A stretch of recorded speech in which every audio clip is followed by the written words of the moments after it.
السلام عليك يا أبا عبد الله. أعوذ بالله من الشيطان الرجيم. بسم الله الرحمن الرحيم. الحمد لله رب العالمين. الصلاة والسلام والتحية والإكرام على الرسول الأنام خاتم النبيين رحمة للعالمين وعلى آله الطيبين الطاهرين الذين أذهب الله عنهم الرجس وطهرهم تطهيرا. اللهم صل على محمد وآل محمد. ولعنة الدائمة الباقية على أعدائهم ومنكر فضائلهم وغاصب حقوقهم أجمعين من يوم عداوتهم إلى قيام يوم الدين. أما بعد عباد الله، أوصيكم ونفسي بتقوى الله، فإن التقوى خير الزاد وبها المعاد، وتنفع يوم لا ينفع فيه مال ولا بنون إلا من أتى الله بقلب سليم. وصلى الله على محمد وعلى آله الطيبين الطاهرين.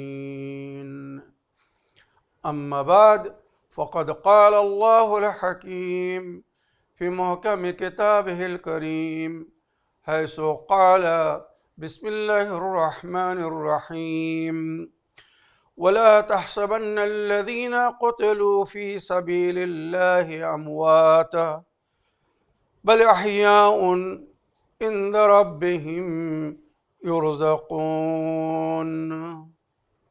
صدق الله العلي العظيم. আমার প্রিয় দর্শক ও শ্রোতাবৃন্দ, আসসালামু আলাইকুম ওয়া রাহমাতুল্লাহি ওয়া বারাকাতুহু। আজ পবিত্র মুহররম মাসের প্রথম তারিখ।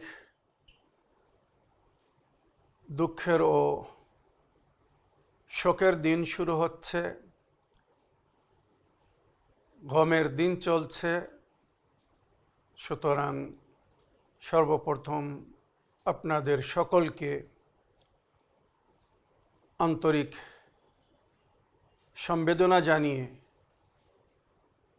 কারবালার শহীদদেরকে শ্রদ্ধাঞ্জলি জানিয়ে যুগের ইমামের খেদমতে এই মর্মাহিত শাহাদাত উপলক্ষে তাজিয়াত পেশ করছি। পবিত্র মুহররমের এই 10 দিনের মজলিসে আমি যে বিষয় নিয়ে আলোচনা করব সেটা হচ্ছে আযাদারির প্রমাণ কোরআন ও হাদিস, রওয়ায়াত ও দিরায়াতের মাধ্যমে। তাছাড়া আমরা এই আযাদারি কেন করি, এর উদ্দেশ্য কি, বা এই আযাদারির নিয়ম ও পদ্ধতি কি, নবী ও নবীর আহলে বাইত কিভাবে আযাদারি করেছিলেন এবং আমাদেরকে কিভাবে এই আযাদারি করতে বলেছেন, ইসলামিক ইতিহাস এবং কোরআনের তাফসির থেকে বা আহলে বাইত আলাইহিমুস সালামের তালিমাতের মাধ্যমে আমাদেরকে কিভাবে আযাদারি করতে হবে সেটা উল্লেখ করব। এই মজলিসের ডিউরেশন হবে ম্যাক্সিমাম 35 থেকে 40 মিনিট। প্রতিদিন 35 থেকে 40 মিনিট এই মজলিসের সময় হবে।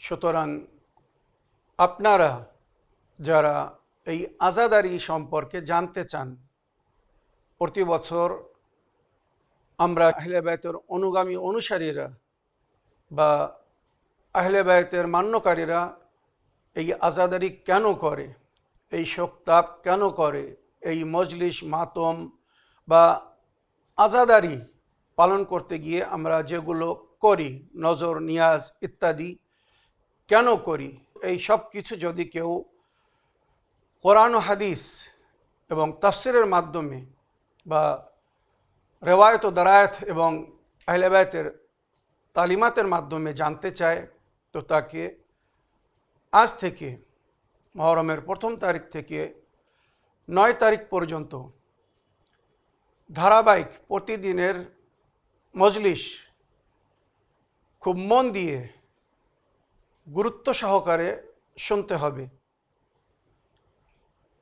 9 দিনের মজলিসের মধ্যে আমি কোরআনের সরাসরি আয়াত বা তাফসির বা নবী করিম সাল্লাল্লাহু আলাইহি ওয়াসাল্লামের সুন্নত হাদিস বা আহলে বায়তের তালিমাত বা ইসলামী ইতিহাসের মধ্যে যেগুলো উল্লেখ হয়েছে আমি পরস্পর আপনাদের সামনে তুলে ধরব এবং আযাদারির অর্থ কী, আযাদারি কাকে বলে আর কি জন্য এই আযাদারি আমরা প্রতি বছর করছি, যখন এগুলো আমি আপনাদের সামনে তুলে ধরব, আশা করি যারা এখনও আযাদারি নিয়ে অভিযোগ করে বা আযাদারিকে এখনও বিদআত মনে করে, শরীয়ত বিরোধী মনে করে, আশা করি তাদের ভুল ভেঙে যাবে এবং এই মুহররম থেকে তারাও আযাদারি করবে। তবে আযাদারিকে বোঝার জন্যে আগে আযাদারির অর্থ বুঝতে হবে, আযাদারির মিনিং ও মানিকে জানতে হবে। আর এই আযাদারি কারবালার শহীদদের শোক পালন করতে বা শহীদদের স্মরণে যে আমরা এই আযাদারি করি, এর মধ্যে আমরা কি কি করি, যদি এগুলো কেউ জানে বা জানতে পারে, তখন কোরআন ও হাদিসের মধ্যে সেগুলো দেখতে, শুনতে, বুঝতে সুবিধা হবে। তখন আর ওই অভিযোগ থাকবে না যে আপনারা যেটা করছেন এটা কোরআনে কোথায়, আযাদারির জিকির কোরআনে কোথায় হয়েছে, তাফসিরে কোথায় হয়েছে, হাদিসে কোথায় হয়েছে, রেওয়ায়ত ও দারায়াতের মধ্যে কোথায় হয়েছে, আহলে বায়তের তালিমাতের মধ্যে কোথায় আযাদারির জিকির হয়েছে। আশা করি এই সমস্ত প্রশ্নের উত্তর সে পেয়ে যাবে যদি ধারাবাহিক রূপে এই 9 দিনের মজলিস শোনে। তো 9 দিনের মজলিস শোনার পরে 10 দিনের দিন যে আমরা যে আশুরা পালন করি, যেটা এই আযাদারির মেন উদ্দেশ্য, কারবালার শহীদরা শাহাদাত বরণ করেছিলেন মুহররমের 10 তারিখে। ইমাম হোসেন আলাইহিস সালাম বা ওনার সঙ্গী সাথীদেরকে শহীদ করা হয়েছিল মুহররমের 10 তারিখে। মুহররমের 10 তারিখ রোজে আশুরা যাকে বলা হয়, এই আশুরা আমরা কেন পালন করি? এখন বিশ্বের অধিকাংশ দেশে আশুরা পালন হচ্ছে। তো পুরো বিশ্ববাসীরা এই আশুরা কেন পালন করে, এই আশুরাকে জানার জন্যে, বোঝার জন্যে তার আগে ভূমিকা স্বরূপ এই যে আমরা 9 দিন আগে থেকে আযাদারি শুরু করি, আশুরার 9 দিন আগে থেকে, মানে মুহররমের চাঁদ রাত থেকে 1ম তারিখ থেকে যখন আমরা আযাদারি শুরু করি, তো এটা 10 তারিখের জন্য একটি ভূমিকা হয়। কেননা কারবালার শহীদরা, যারা মুহররমের 10 তারিখে কারবালায় শহীদ হয়েছিলেন, তাদের সকলের জীবনী এবং তাদের শাহাদাতের উদ্দেশ্য ও কারণ একই দিনে বর্ণনা করা সম্ভব না। তাই কারবালার শহীদদের শাহাদাত এবং শহীদদের জীবনী এবং তাদের শাহাদাত থেকে আমরা কি শিক্ষা লাভ করছি বা কি শিক্ষা লাভ করি, তাদের শাহাদাত আমরা কেন পালন করি, এইগুলো জানার ও বোঝার জন্যে এই ভূমিকা, এই 9 দিনের মজলিস আপনাদেরকে শুনতে হবে, ভালো করে বুঝতে হবে। তারপরে বুঝতে পারবেন যে আমরা এই আশুরা কেন পালন করি, কেন নবী করিম সাল্লাল্লাহু আলাইহি ওয়াসাল্লাম ওই আশুরার দিনের সম্পর্কে ভবিষ্যবাণী করেছিলেন। স্বয়ং আল্লাহ রাব্বুল আলামিন সমস্ত নবীকে এই আশুরার দিন সম্পর্কে অবগত করেছিলেন। বিশেষ করে তওরাত আল ইস্তিসনা, জনাবে মুসা নবীকে যে তওরাত দেওয়া হয়েছিল, এর 5টি অধ্যায়, 5টি কিতাব বা 5টি আসফার বলা হয়, আসফার আল খামসা। তো ওই 5টি কিতাবের মধ্যে শেষ বইয়ের নাম হচ্ছে তওরাত আল ইস্তিসনা।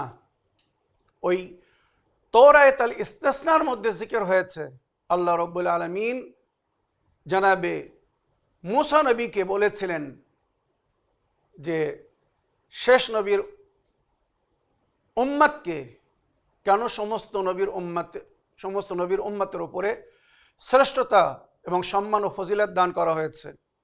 আর এই রওয়ায়েত স্বয়ং নবী করিম সাল্লাল্লাহু আলাইহি সাল্লাম নিজের সাহাবীদেরকে শুনিয়েছিলেন।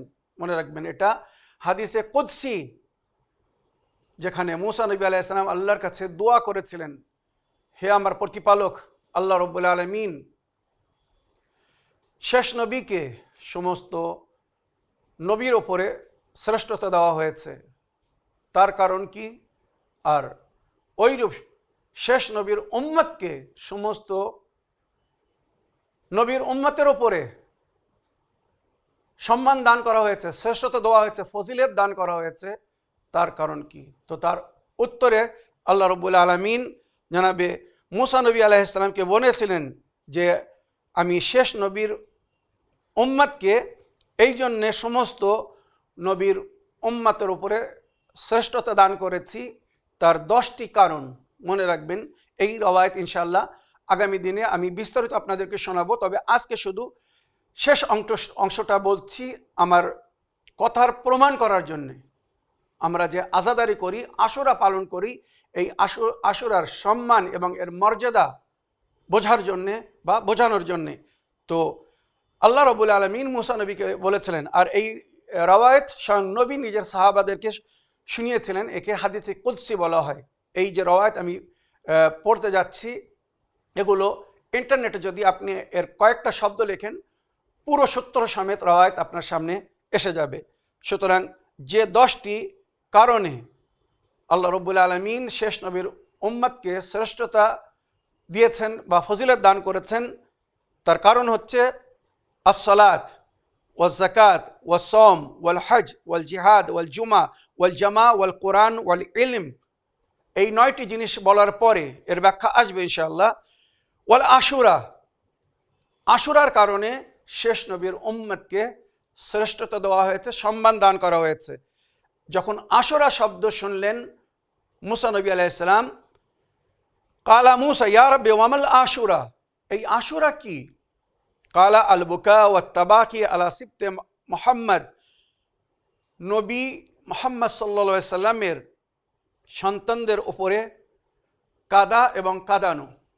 মুসা নবী আলাইহিস সালাম জিজ্ঞেস করলেন আল্লাহর কাছে আশুরার দিন সম্পর্কে, তো আল্লাহ বলছেন কালা আল বুকা ওয়াত তাবাকি, কাদা রোদন করা এবং অন্যদেরকে কাদানো রোদন করানো, আলা সিবতে মুহাম্মদ নবীর সন্তানের উপরে, ওয়াল মারসিয়া ওইরূপ মরসিয়া পড়া, মানে আমরা যেটা নয়া বা মারসিয়া বা সোসখানি বলি, ওয়াল আজা আলা মুসিবতে উলদে মোস্তফা ওইরূপ তাজিয়াত পেশ করা, আজাদারি। আজা শব্দ আরবি ভাষা, যার উর্দু বা ফার্সি ভাষায় বলা হয়েছে আজাদারি করা। আল্লাহ বলছেন আশুরার দিন নবীর সন্তানের জন্যে কাদা বা কাদানো, মরসিয়া পড়া এবং আজাদারি করা, তাজিয়াত পেশ করা আলা মুসিবাতে উলদে মোস্তফা, মোস্তফার সন্তানের উপরে। নবী করিম সাল্লাল্লাহু আলাইহি ওয়াসাল্লামের পদবী, বিখ্যাত লাকাব হচ্ছে মোস্তফা। ইয়া মুসা মা মিন আবদিন মিন আবিদি ফি যালিকা জামান বাকা আও আবাকা। রওয়ায়াত শুনুন, হাদিসে কুদসি আল্লাহ রাব্বুল আলামিন কি বলছেন এই আশুরার সম্পর্কে। ইয়া মুসা মা মিন আবদিন মিন আবিদি, আমার বান্দাদের মধ্যে কোনো একজন বান্দা, ফি যালিকা জামান, সেই যুগে, বাকা আও তাবাকা ওয়া তাআজ্জা আলা উলদুল মুস্তাফা, নবীর সন্তানের উপরে কাঁদবে, কাঁদাবে বা আজাদারি করবে, তাজিয়াত পেশ করবে, ইল্লা ওয়া কানাত লাহু আল জান্নাহ সাবিতান ফিহা, তার এই রোদন, তার এই কাঁদানো বা তার এই তাজিয়াত, এই তাজিয়াদারি বা আজাদারির পরিবর্তে সে জান্নাতে স্থান পাবে। ইল্লা ওয়া কানাত লাহুল জান্নাহ সাবিতান ফিহা, জান্নাতে স্থান পাবে, সেখানে চিরস্থায়ী হবে। ওয়ামা মিন আবদিন আনফাকা মিন মালিহি ফি মুহাব্বতি ইবনে বিনতে নবিয়হি তাআমান গায়রা যালিকা দিরহামান। আর এই আজাদারি করতে গিয়ে আমরা যে খরচ করি, এই আজাদারিতে যদি কেউ 1 দিরহাম খরচ করে, একবার রওয়ায়াত দেখুন, হাদিসে কুদসি দেখুন আল্লাহ রাব্বুল আলামিন কি বলছেন। যদি নবীর সন্তানের আজাদারি করতে গিয়ে কেউ 1 দিরহাম খরচা করে, নবীর কন্যার ছেলের মহব্বতে, মানে ইমাম হোসেন আলাইহিস সালামের মহব্বতে কেউ যদি কাউকে পানাহার করায়, আমরা যেটাকে তাবাররুক বলি বা নজর নিয়াজ বলি, আমরা লঙ্গার বলি, তো কেউ যদি তাবাররুক প্রদান করে, নজর নিয়াজ করে, ওয়া গায়রু যালিক দিরহামান, আর তাছাড়া যদি এই আজাদারির পথে কোনোভাবে কোনো রূপে যদি 1 দিরহাম খরচা করে, ইল্লা ওয়া বারাকতু লাহু ফি দারিদ দুনিয়া দিরহামা বিসাবঈনা দিরহামান। আল্লাহ রাব্বুল আলামিন বলছেন তার দুনিয়ায় ওই 1 দিরহামের আমি বরকত দান করব, ওই 1 দিরহামের পরিবর্তে তাকে 70 দিরহাম দেব। মজলিসের আয়োজন করতে গিয়ে, নজর নিয়াজ বা তাবাররুকের ব্যবস্থা করতে গিয়ে, বা মরসিয়া খান, নওহা খান বা জাকিরিন, খোতাবাদের সম্মানে যেগুলো হাদিয়া দেওয়া হয়, এগুলো দিতে গিয়ে যদি কেউ 1 দিরহাম খরচা করে, তো আল্লাহ বলছেন আমি তাকে এই দুনিয়ায় 1 দিরহামের পরিবর্তে 70 দিরহাম দান করব। ওয়া কানা মুআফান ফিল জান্নাহ, আর তাকে ক্ষমা করে জান্নাতে প্রবেশ করাবো, তাকে তার পূর্বের গুনাহকে ক্ষমা করে তাকে জান্নাতবাসী করব। ওয়া গফারতু লাহু যুনুবাহু, আর তার সমস্ত গুনাহকে ক্ষমা করে দেবো। ওয়া ইজ্জতি ওয়া জালালি, আমি আমার ইজ্জত ও জালালের কসম খেয়ে বলছি। কে বলছেন? আল্লাহ রাব্বুল আলামিন। হাদিসে কুদসি যেটা নবী শুনিয়েছেন আপনাদেরকে শোনাচ্ছি। ওয়া ইজ্জতি ওয়া জালালি মা মিন রাজুলিন আও ইমরাআতিন সালা দামউ আইনাইহি, কোনো নারী বা পুরুষের চোখ দিয়ে যদি 1 ফোঁটা পানি বাহির হয়, আল্লাহ রাব্বুল আলামিন কি বলছেন?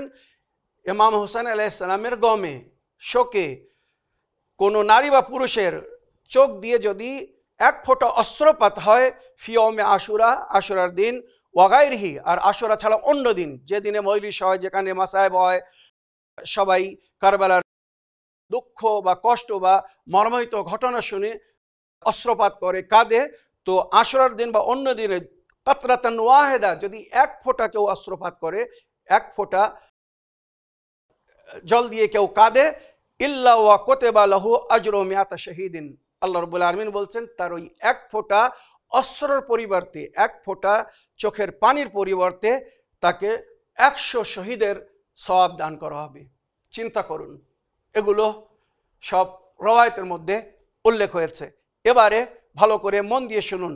এবারে আজাদারির সম্পর্কে আমি যে বিস্তারিত আলোচনা করতে যাচ্ছি, তবে তার আগে আজাদারি আমরা যাদের জন্য করছি, সেই শহীদদের সম্পর্কে কোরআন কি বলছে সেটা জানতে হবে। যখন আমরা কারবালার শহীদ এবং শাহাদাতের মর্যাদা বা সম্মান ও ফজিলতকে জানব, তখন হয়তো আরও আন্তরিকতার সঙ্গে এই আজাদারি করব।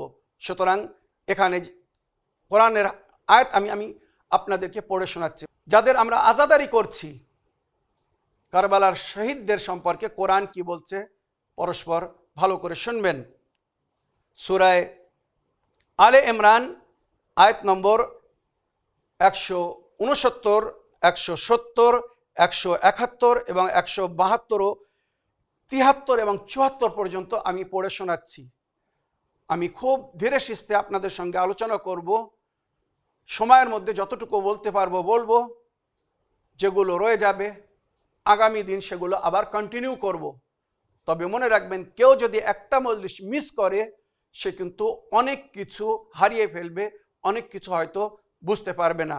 তাই সঙ্গে থাকুন আর সমস্ত জিনিসগুলো সুন্দরভাবে নিজেরা বুঝুন এবং অন্যদেরকে বোঝান। যখন এগুলো সুন্দরভাবে সূত্র সমেত কোরআন ও হাদিস ও রেওয়ায়ত ও দেরায়ত ও আহলে বায়তে তালিমাতের মাধ্যমে জানতে পারবেন, তখন সেগুলো অন্যদের বলতে সুবিধা হবে বা অন্যদের প্রশ্নের উত্তর দিতে পারবেন। কোরআন বলছে, বিসমিল্লাহির রহমানির রহিম, ওয়ালা তাহসাবান্নাল্লাযীনা কুতিলু ফি সাবিলিল্লাহি আমওয়াতান, যারা আল্লাহর পথে হত্যা হয়েছে, কাতল হয়েছে, যাদেরকে হত্যা করা হয়েছে বা কাতল করা হয়েছে, ওয়ালা তাহসাবান্নাল্লাযীনা কুতিলু ফি সাবিলিল্লাহ, আল্লাহর পথে যাদেরকে মারা হয়েছে, হত্যা করা হয়েছে, কাতল করা হয়েছে, তাদেরকে মৃত বলো না, তাদেরকে মৃত ভেবো না। লা তাহসাবান্না, তাদেরকে মৃত ভেবো না। অন্য আরেক আয়াতে বলা হয়েছে তাদেরকে মৃত বলো না। ইনশাআল্লাহ সে আয়াতগুলো আমি তুলে ধরবো। ওয়ালা তাহসাবান্নাল্লাযীনা কুতিলু ফি সাবিলিল্লাহি আমওয়াতান, তাদেরকে মৃত ভেবো না যারা আল্লাহর পথে জীবন দান দিয়েছেন, আল্লাহর পথে যারা শহীদ হয়েছেন বা যাদেরকে হত্যা করা হয়েছে, কাতল করা হয়েছে, শহীদ করা হয়েছে। বাল আহিয়াউন ইনদা রাব্বিহিম ইরযাকুন, তারা বেঁচে আছে এবং আল্লাহর নিকটে রুজি পাচ্ছে, রুজি খাচ্ছে। খাওয়া, পানাহার কাদের পরিচয়? বুদ্ধিজীবীর কাছে জিজ্ঞাসা করুন, যাদের মধ্যে জ্ঞান আছে, বিবেক আছে। খায় কারা, পান করে কারা? যারা জীবিত। মৃত মানুষ কিছু খেতে পারে না, মৃত মানুষ কিছু পান করতে পারে না। সুতরাং কোরআন বলছে তারা জীবিত আছে আর আল্লাহর নিকট থেকে রুজি পাচ্ছে, তারা রুজি খাচ্ছে। তারা খাচ্ছে মানে তারা বেঁচে আছে। কোরআন মিথ্যা না, আল্লাহর বাণী কখনো মিথ্যা হতে পারে না। সুতরাং ভালো করে মন দিয়ে শুনুন। ওইরূপ এর আগে সূরা বাকারা আয়াত নম্বর 51 থেকে 59 মাঝখানে আপনারা দেখতে পারেন, যেখানে এই শহীদদের তাস্করা হয়েছে, কারবালার শহীদদের জিকির হয়েছে এবং তাদের শাহাদাতের উদ্দেশ্যও বলা হয়েছে। ওয়ালা তাকুলু লিমান ইউকতাল ফি সাবিলিল্লাহি আমওয়াত, যারা আল্লাহর পথে কাতল হয়েছে, মারা গিয়েছে, তাদেরকে মৃত বলো না। বাল আহিয়াউন, তারা বেঁচে আছে। ওয়ালাকিন লা তাশউরুন, কিন্তু তাদের জীবনকে বোঝার ক্ষমতা তোমাদের নেই, তাদের জীবনকে দারক করার শক্তি তোমাদের নেই। সুতরাং এই আয়াত যেটা পড়লাম আপনাদের সামনে, এবারে শহীদদের আগের জীবনে শুনুন যে কিভাবে তারা বেঁচে আছে, তাদের জীবিতর প্রমাণ শুনুন। কোরআনের আয়াত পড়ছি কিন্তু সূরা আলে ইমরান আয়াত নম্বর 169, ওয়ালা তাহসাবান্নাল্লাযীনা কুতিলু ফি সাবিলিল্লাহি আমওয়াতান বাল আহিয়াউন ইনদা রাব্বিহিম ইরযাকুন, যারা আল্লাহর পথে জীবন দান দিয়েছে, শহীদ হয়েছে, তাদেরকে মৃত বলো না, তারা বেঁচে আছে আর আল্লাহর নিকটে রুজি পাচ্ছে, রুজি খাচ্ছে। ফারহিনা বিমা আতাহুমুল্লাহু মিন ফাদলে, তারা সন্তুষ্ট, আনন্দিত যেটা আল্লাহ তাদেরকে দান করেছেন। শাহাদাতের পরে তারা যে স্থান পেয়েছে এবং সম্মানিত স্থান আল্লাহ তাদেরকে দান করেছে, আর আল্লাহর তরফ থেকে তাদেরকে যে নেয়ামত দেওয়া হয়েছে তার উপরে তারা সন্তুষ্ট বা খুশি। শুধু তারা খুশি না, তারা আমাদের বেঁচে আছে বলে আমাদেরকে কি বলছে, ওয়াইয়াস্তাবশিরুনা বিল্লাযিনা লাম ইয়ালহাকু বিহিম মিন খালফিহিম, আর ওই শহীদরা তাদেরকে শুভ সংবাদ দিচ্ছে যারা এখনো তাদের সঙ্গে জড়িত হয়নি, তাদের সঙ্গে মলহাক হয়নি, তাদের সঙ্গে মিলিনি। মানে তারা যারা এখনো বেঁচে আছে, ওই শহীদরা তাদেরকে আমন্ত্রণ জানাচ্ছে শাহাদাতের দিকে, যে তোমরা সাধারণ মৃত্যুবরণ করো না, বরং আল্লাহর দরবারে যদি ফিরে আসতে চাও, সম্মানিত স্থান যদি পেতে চাও, তো তোমরাও শাহাদাত বরণ করো।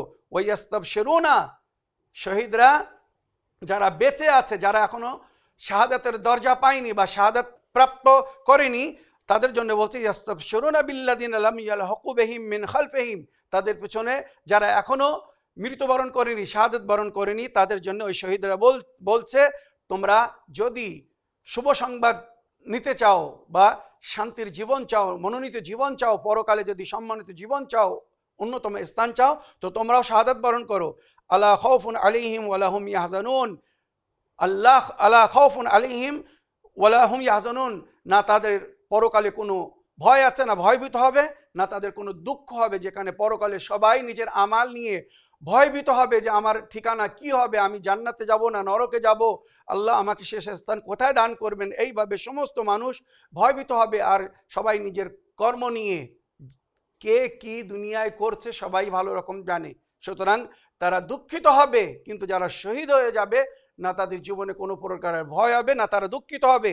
ইয়াস্তাবশিরুনা বিনি'মাতিন মিনাল্লাহি ওয়া ফাদলিন, এরা আল্লাহর নেয়ামতের বাশারাত দিচ্ছে যে আল্লাহ তাদেরকে কি কি নেয়ামত দান করেছেন শাহাদাতের পরে। ওয়া আন্নাল্লাহা লা ইউযিউ আজরাল মুমিনিন, আল্লাহ মুমিনদের আজরকে নষ্ট করেন না। আল্লাহ সমস্ত মুমিন যারা প্রকৃত ঈমানের সঙ্গে আল্লাহর পথে চলেছে, শাহাদাত বরণ করেছে, নেক পথে হক পথের উপরে বাতিলের বিরুদ্ধে অন্যায়ের বিরুদ্ধে লড়াই করতে করতে জীবন দান দিয়েছে, আল্লাহ রাব্বুল আলামিন এদের আজরকে নষ্ট করবেন না, অর্থাৎ এদের আজর এদেরকে দান করবেন। আল্লাযীনা ইসতাজাবু লিল্লাহি ওয়ার রাসূলে, যারা আল্লাহ ও রাসূলের কথার উপরে সাড়া দিয়েছিল, লাব্বাইক বলেছিল আল্লাহ রাসূলের ডাকের উপরে, মিন বাদি মা আসাবাহুমুল কুরহ, জখমি হওয়ার পরে, আহত হওয়ার পরেও তারা ময়দান ছেড়ে পালায়নি। এই হচ্ছে ইমাম হোসেন আলাইহিস সালামের সাথীদের পরিচয়। ইমাম হোসেন আলাইহিস সালাম ওই জন্য বলেছিলেন যে যেমন সাথী আল্লাহ রাব্বুল আলামিন আমাকে দিয়েছেন, যেমন সাহাবী আসহাব আমি পেয়েছি, না আমার নানা পেয়েছিলেন না আমার বাপ পেয়েছিলেন। নানার সাহাবীরা নানাকে ধোঁকা দিয়েছিল, ময়দানে নবীকে ছেড়ে তারা পালিয়ে গিয়েছিল। কোরআনের তাফসির তুলে দেখুন, ইতিহাস তুলে দেখুন, যুদ্ধের ঘটনা তুলে দেখুন। ওইরূপ মাওলা আলীর সাথীরা, অনেক সাথীরা সিফিনের ময়দানে বা অন্যান্য যুদ্ধের ময়দানে অনেক সময় মাওলা আলীকে ছেড়ে পালিয়ে গিয়েছিল। মনে রাখবেন, তাই ইমাম হোসেন আলাইহিস সালাম বলেছিলেন যেমন সাথী আল্লাহ আমাকে দিয়েছে, যেমন আসহাব আল্লাহ আমাকে দিয়েছে, না আমার বাপকে দিয়েছিলেন, না আমার নানাকে দিয়েছিলেন, না আমার বাপ এমন সাথী পেয়েছিলেন, না আমার নানা এমন সাথী পেয়েছিলেন।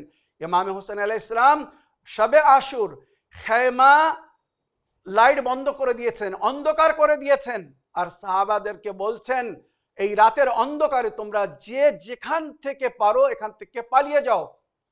এজিদের শত্রুতা আমার সঙ্গে, আমি যদি তার বায়াত না করি তো সে আমার মাথা চায়, আমি কখনো তার হাতে বায়াত করতে পারি না।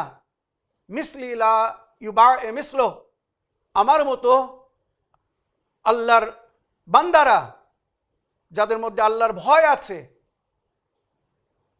যারা সত্যবাদী এবং সত্য পথের পথিক, তারা কখনো বাতিলের হাতে বায়াত করতে পারে না, ভুল পথে যেতে পারে না। সুতরাং আমি এজিদের কখনো বায়াত করব না। তার পরিবর্তে যদি আমার জীবন দানও দিতে হয় তাও আমি রাজি। এজিদের শত্রুতা আমার সঙ্গে, সুতরাং তোমরা এখান থেকে পালিয়ে যেতে পারো। ইতিহাস লিখছে রাতের অন্ধকারে একজনও পালায়নি, বরং জনাবে হাবিব ইবনে মাজাহির নিজের সাথীদেরকে নিয়ে ইমাম হোসেন আলাইহিস সালামের সামনে আসলেন, আর যার সেই নিজের তলোয়ারি বাহির করে নিলেন দুশ্মনের সঙ্গে লড়াই করার জন্য। যে তলোয়ারি তারা নিয়ে এসেছিল, সবাই নিজের হাতে তলোয়ার নিয়ে ইমাম হোসেন আলাইহিস সালামকে বলতে শুরু করলো, মাওলা যদি অনুমতি দেন তো আমরা নিজে হাতে নিজের মাথা কেটে আপনার কদমের ওপরে রেখে দিচ্ছি। মানে তারা একটা বিশ্বাস, একটা ভরসা, একটা এতেমাদ ইমাম হোসেনকে দিতে চাচ্ছিল। ইমাম হোসেন আলাইহিস সালাম এমন সাথীদেরকে পেয়েছিলেন যারা আহত হওয়ার পরেও ময়দান ছাড়েনি, জীবনের শেষ নিঃশ্বাস পর্যন্ত তারা ইমাম হোসেনের সাথ দিয়েছিল আর সত্যের ও ন্যায়ের স্থাপনের জন্য লড়াই করেছিল। তাই কি বলছে আল্লাহ রাব্বুল আলামিন তাদের সম্পর্কে, আল্লাযীনা ইসতাজাবু লিল্লাহি ওয়া লির-রাসূলি মিন বাদি মা আসাবাহুমুল কুরহ, জখমি হওয়ার পরেও তারা আল্লাহ ও রাসূলের হুকুম অনুযায়ী জিহাদ করছিল, ময়দান থেকে পালায়নি। লিল্লাযীনা আহসানু মিনহুম ওয়াত্তাকু আজরুন আযীম, তারা সেই সময় নেকি করেছে, নেক পথের পথিক হওয়ার প্রমাণ দিয়েছে, আল্লাহর ভয় ছিল তাদের অন্তরে, সুতরাং তাদেরকে আজরে আজিম দান করা হয়েছে। এই যে শহীদদেরকে আমরা স্মরণ করি, এরা আজরে আজিম পেয়েছে। আল্লাযীনা ক্বালা লাহুমুন নাসু ইন্নান নাসা ক্বাদ জামাউ লাকুম ফাখশাউহুম ফাযাদাহুম ঈমানান ওয়া ক্বালু হাসবুনাল্লাহু ওয়া নি'মাল ওয়াকিল। কারবালার শহীদদের সম্পর্কে এই আয়াত কি বলছে একবার শুনুন। যখন কারবালার শহীদদেরকে কিছু লোকেরা বলছিল এজিদিরা অনেক ছিল, কারবালার শহীদদের পরিপ্রেক্ষিতে তাদের সংখ্যা অনেক বেশি ছিল। কারবালায় ইমাম হোসেনের সঙ্গে ৭২ জন ছিলেন, আর এজিদের দলের সৈনিকের যে সংখ্যা, নিম্ন সংখ্যা যেটা বলা হয়েছে ৩০,০০০, আর ওখানে ১,০০,০০০ বা কিছু রওয়ায়াত হিসেবে যারা অপেক্ষা করছিল এজিদের হুকুমের বা ওবায়দুল ইবনে জিয়াদের হুকুমের, ৯,০০,০০০ যোদ্ধারা বিভিন্ন দেশে বা বিভিন্ন এলাকায় অপেক্ষা করছিল, যদি তাদেরকে ডাকা হয় কারবালার ময়দানে তারা এজিদের পক্ষ থেকে ছুটে যাবে। আর কারবালার ময়দানে যারা এসেছিল ইমাম হোসেন আলাইহিস সালামের বিরুদ্ধে লড়াই করার জন্য, তাদের মিনিমাম সংখ্যা ছিল ৩০,০০০। একবার ভেবে দেখুন। আল্লাযিনা ক্বালা লাহুমুন নাসু ইন্নান নাসা কাদ জামাউ লাকুম, তাদেরকে বলা হচ্ছিল যে দেখো অনেক লোক এসেছে তোমাদের বিরুদ্ধে লড়াই করার জন্য। কাদেরকে বলা হচ্ছিল? ইমাম হোসেনের সাথীদেরকে বলা হচ্ছিল যে তোমরা ভয় করো, পালিয়ে যাও। ফাখশাউহুম, এজিদের সৈনিকদের ভয় করো, তাদের সংখ্যা অনেক বেশি, তোমরা ময়দান ছেড়ে পালিয়ে যাও, ইমাম হোসেনকে ছেড়ে পালিয়ে যাও। তারা কি বললো? ইমাম হোসেনের সাথীরা কি বলেছিল? ফাযাদাহুম ঈমানান, তাদের ইমানে, এই এজিদিদের কথা শুনে তাদের ইমানে আরো বৃদ্ধি হলো, আরো তারা ইমানের দিক থেকে মজবুত হলেন।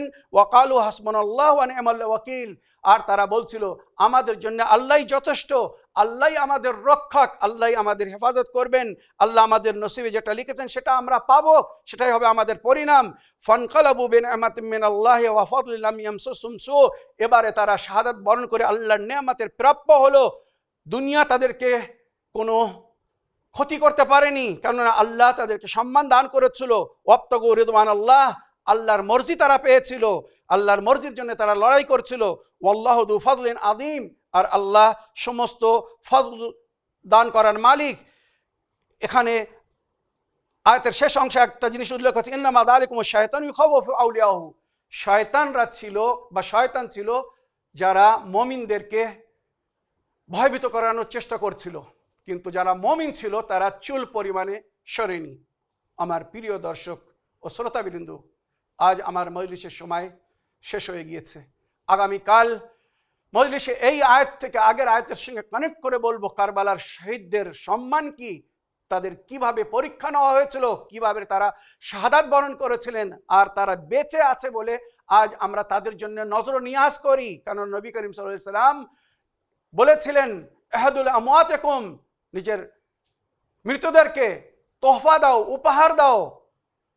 ফাসাইলান নবী, নবী করিম সাল্লাল্লাহু আলাইহি সাল্লামকে সাহাবারা জিজ্ঞাসা করলো মাহিয়া হাদিয়াতুল আমওয়াত, মৃতদের উপহার কি? নবী করিম সাল্লাল্লাহু আলাইহি সাল্লাম বলেছিলেন বিসসাদাকা ওয়াল ইতআম ওয়াদ দুআ, তাদের জন্য সাদকা করতে বলেছিলেন, দোয়া করতে বলেছিলেন, এবং তাদের নামে পানাহার করাতে বলেছিলেন। যে এই আমরা নজর নিয়াজ করি, এ বিষয়ে বিস্তারিত আলোচনা কাল করব। কোরআনের আয়াতে কোথায় এগুলো উল্লেখ হয়েছে। তো মনে রাখবেন, কারবালার শহীদরা শাহাদাত বরণ করে উচ্চতম স্থান লাভ করেছেন। আজ বিশ্বের সমস্ত শহীদদেরকে স্মরণ করা হয়। যে দেশে যে যোদ্ধা, যে বীর, যে নায়ক নিজের দেশের জন্য লড়াই করেছে, দেশবাসীদের জন্য লড়াই করেছে, বা কোনো এলাকার জন্য কোনো উদ্দেশ্য নিয়ে লড়াই করেছে, সেই এলাকার লোক, সেই দেশবাসীরা নিজের বীরদেরকে স্মরণ করে, তাদের শাহাদাতকে স্মরণ করে। শহীদ আমার, আজ সমস্ত বিশ্বের লোকেরা, বুদ্ধিজীবীরা, জ্ঞানীরা শহীদদেরকে কেন স্মরণ করছে? তারা একটা বিশেষ উদ্দেশ্যের ওপর জীবন দান দিয়েছিল বলে, তাদের রক্ষার জন্যে, দেশের রক্ষার জন্য তারা জীবন দান দিয়েছিল বলে শহীদদেরকে স্মরণ করা হয়। তো সাধারণ শহীদ যারা নিজের দেশের রক্ষার জন্যে, দেশবাসীদের রক্ষার জন্যে লড়াই করেছে, তাদেরকে দুনিয়া স্মরণ করছে।